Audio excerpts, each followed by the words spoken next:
Here we go. Good evening, everybody. Welcome back after a long break for Sukkot. Hope everybody had a beautiful Yontif. And we are back to our Tuesday night conversations with interesting and fascinating people. Here we have with us Rabbi Avremel Hershkovich. So thank you, Rabbi, for joining us. Really appreciate your time. And we're going to be Pleasure. discussing an incident that occurred in the community, which I am going to share screen. Now, I don't know if anybody there has small children, but is nothing violent or gory, but it might be somewhat disturbing. So here we go. This is a Ring video from this past Shabbos from somebody's Ring camera. So watch closely.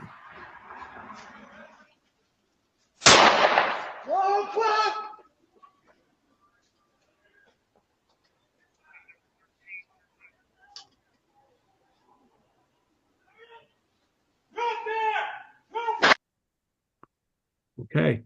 Wow. Rabbi, please tell us, what did we just see and what's going on there?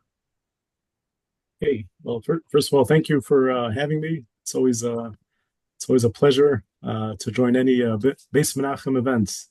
Um, so to get to this incident, so this is what I've gotten from various sources, friends, and people in the community, different groups that I'm part of, and it's there's still the detectives are still working on it, so it's not 100% clear. But from what I've gotten so far was on Shabbos, this past Shabbos, 9:30 a.m. I was told that by a local Anash member had a family over. They heard gunshots, and they were able to see from their window there was a frum individual running down Farwell, screaming, "Someone's shooting at me," and that he's been shot.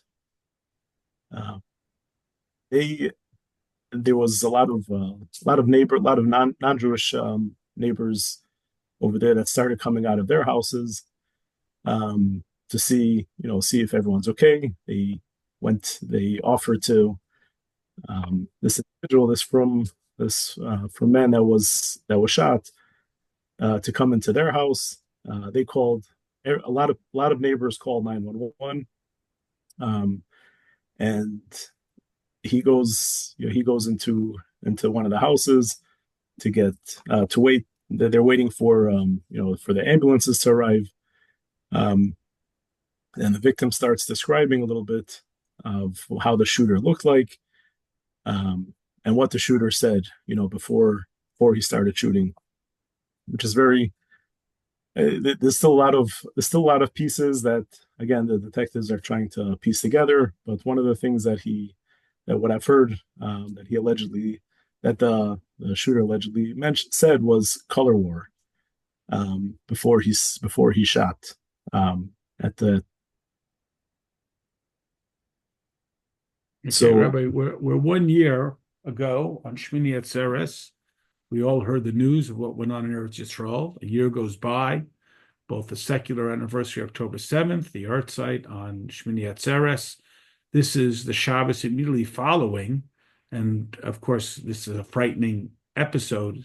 Do we have any indication if this is an isolated episode? Is this somehow connected to what's been going on? Do you have anything that you have any insight to as far as the police response? Can you give us any more reaction to what this event precipitated? sure. So what the interesting part is that, after the suspect shot, um, initially, he left the scene. He went to his car, drove away. He got back. He came back, after 20 minutes, when law enforcement came, and when the ambulances came. And that's the video that we just watched before, was him shooting at the police and at the law and the EMTs that came, um, to provide care. Um, Okay. and that's in the video. That's I don't know if anyone heard really, but that's where a lot of people are speculating. That's where he said Allah Akbar. Um, and one of the reasons that I heard is why it doesn't sound that clear, is because um, the shooter apparently is someone that came from, I think it's somewhere in Africa, um, and he's a Muslim person. This is what I've seen. I think the New York Post just someone in the New York Post just stated that it was someone that crossed the southern border illegally about a year and a half ago from somewhere in Africa, in that region. Mhm. Um, Now, we it's, watch this video and you see the guy running out with the gun, but I mean, just imagining being in that situation, if you're nearby and you hear this noise, I mean, it sounds so unimaginable that this would actually be gunplay in the middle of our neighborhood. I mean, I just imagine myself, I heard that noise, I think, oh, maybe it was a firecrackers, car backfiring. What do you recommend if, God forbid, on a Shabbos morning you hear that kind of cracking noise? What do people do? so it's really difficult to, unless it's somebody, unless you're somebody that is familiar with, going to a range or going, places where you'll hear gunshots on a general basis. It's very hard to distinguish between that and, fireworks, firecrackers, um, to properly tell the difference.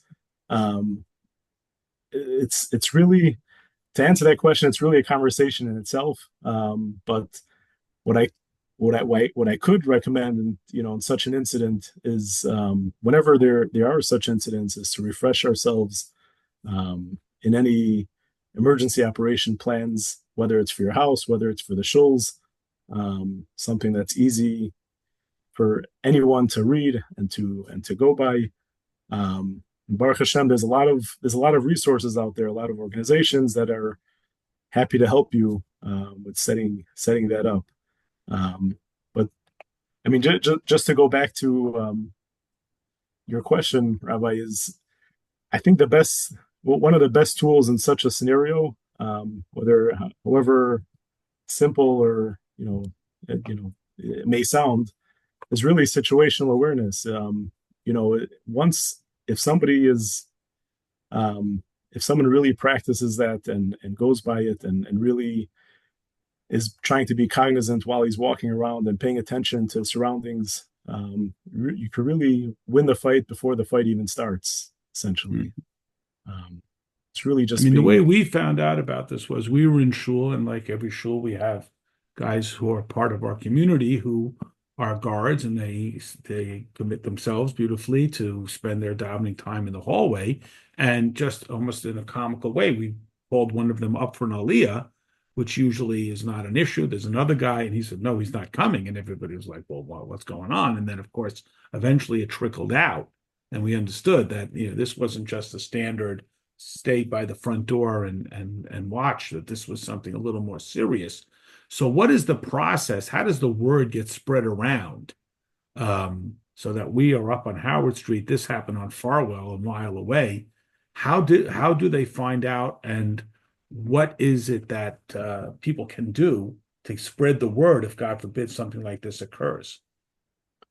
So, I mean, Baruch Hashem, we have, in the city, there's an organization called Mugain Chicago, where they have radios, and, in this incident, the radios, they're still, ironing out, the halachic, the processes of how to, when to use it, how to use it, etc. And I think this was unfortunately, but at the same time, it was an incredible, um, test, to see, you know, that, this is something that the radio should really be used for.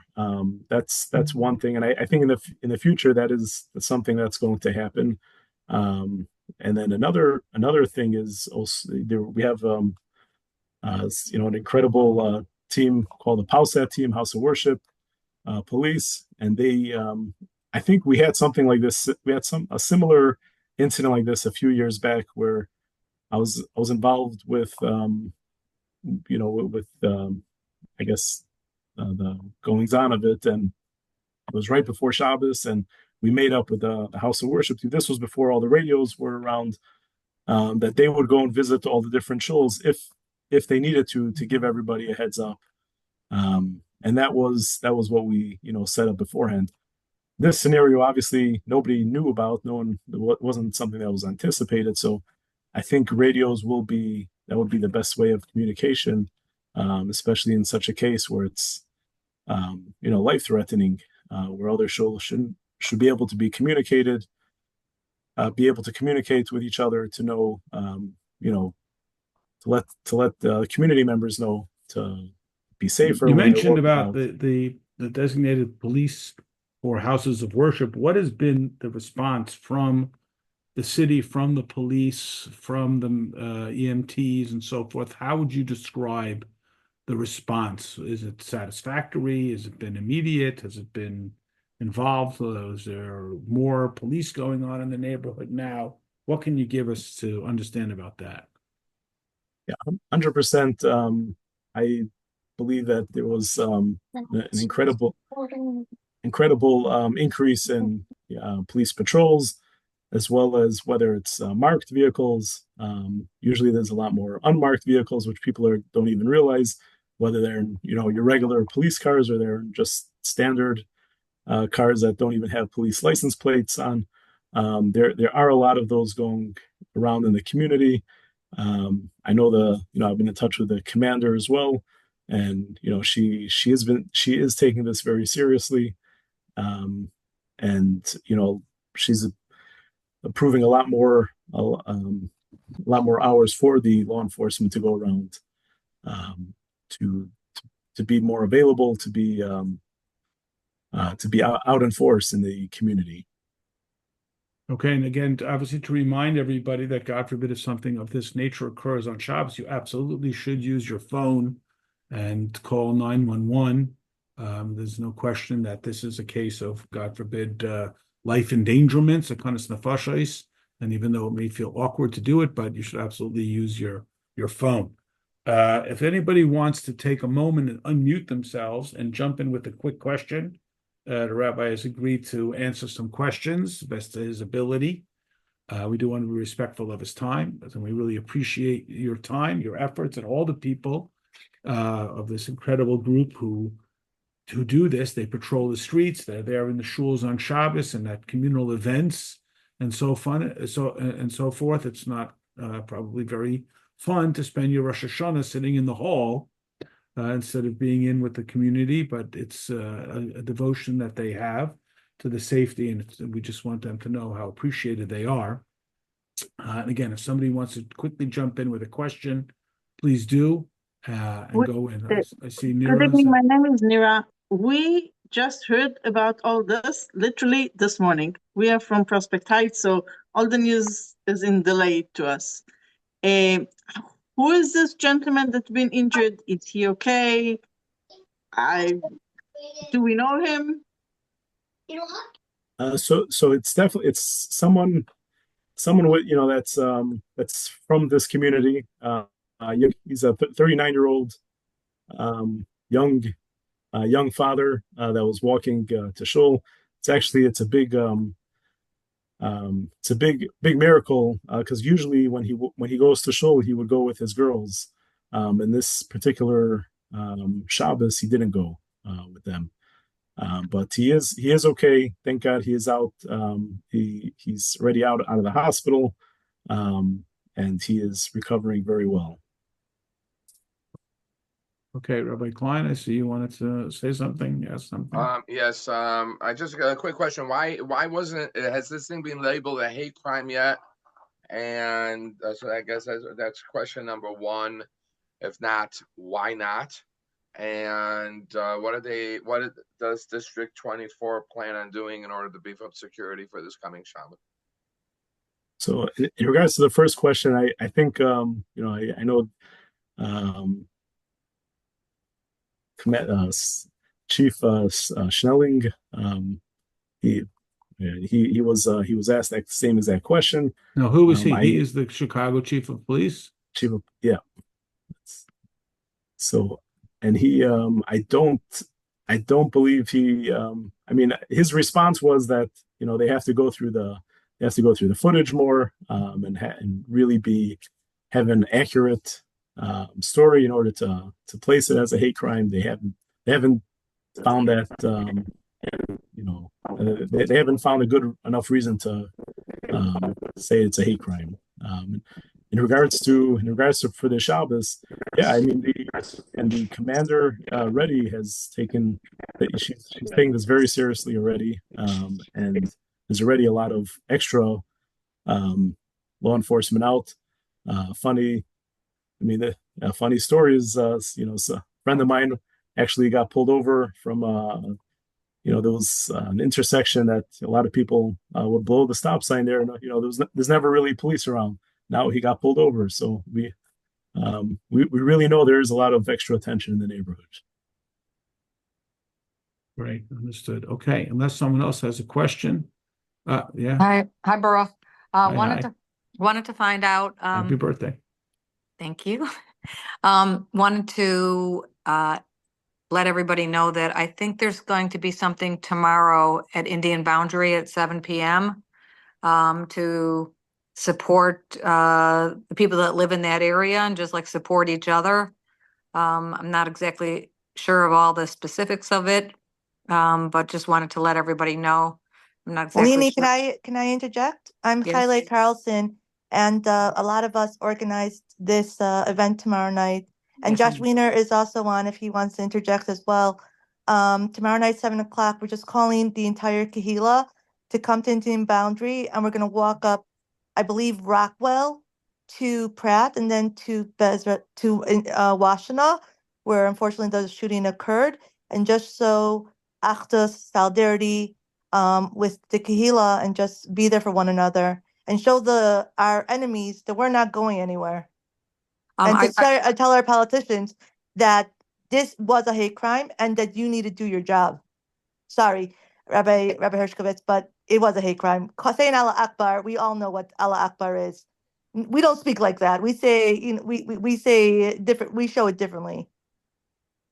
I would additionally, I would say I also called my senator up today, and would ask everybody to call whoever your political people are to voice your opinion on how this is being handled.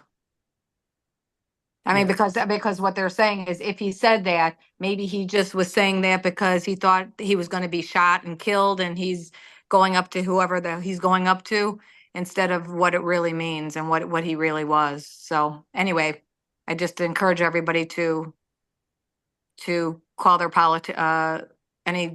anybody to help our cause. Yeah, there's actually a link that I don't know if Rabbi Epstein wants to send out to everyone afterwards. It'll allow you to go to a pre-populated email. It'll create a pre-populated email that'll have all the different Congress people, senators over here, and asking them to please work very hard to make sure that this is labeled as a hate crime, which we all know it was.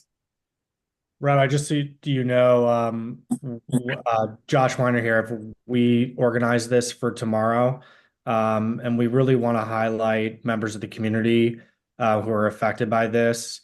And also on top of wanting to push for the prosecutor to charge this as a hate crime, the first half of the year hate crimes report showed that nearly 40% of all hate crimes are against Jewish people.